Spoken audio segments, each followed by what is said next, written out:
That's really interesting. I have a very similar arrangement with a different company, also based in LA, and then I work with maybe 5 or 6 different non-exclusive libraries. Yeah. But the vast majority of my placements have been through this exclusive publisher.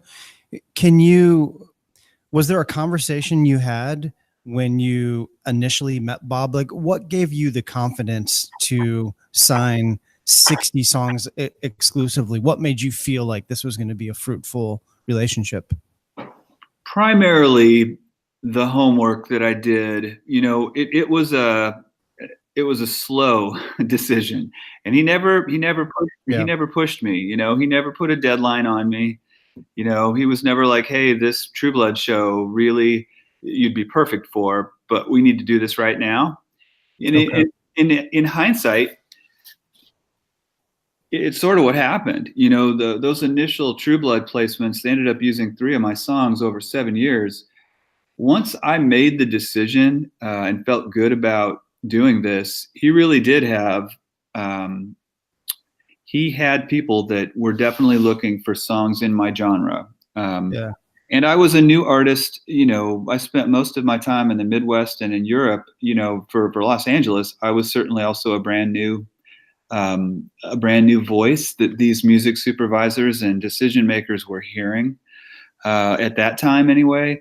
But it was really how transparent he was, and I actually appreciated Aaron that he never promised me a thing.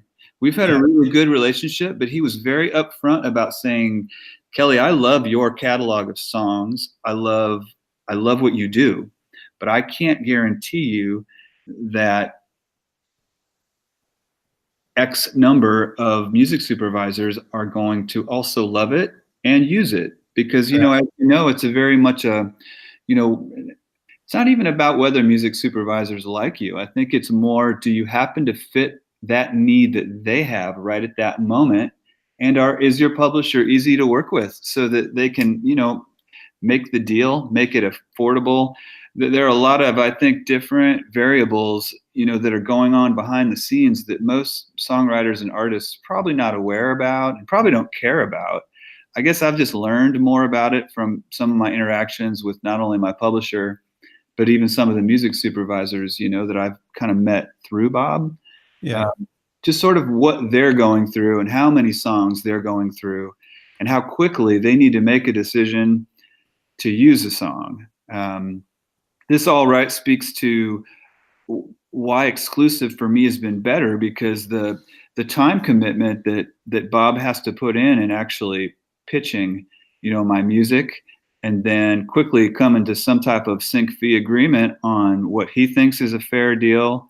Um, that's sort of why you pay the publisher, right? I mean, they're the ones that are out there doing that work. And I guess at my gut level, I just felt good about what I saw from from his artists, the way his other songwriters responded to my emails and phone calls. They were pretty quick, you know, to to kind of back up my first gut feelings that he's really transparent. You're probably only going to talk to him, 2 or 3 times a year. Sometimes when he just really needs your input on a certain lyric or a few songs that he needs to pitch really quickly and doesn't Yeah. have time to go through his thousands and thousands of songs. Um, Now it was still scary. You know what I mean? I mean, it was still, I think always you're worried when you're signing any rights away. But for a lot of people at certain parts of their career, Aaron, it would not be the right thing to do.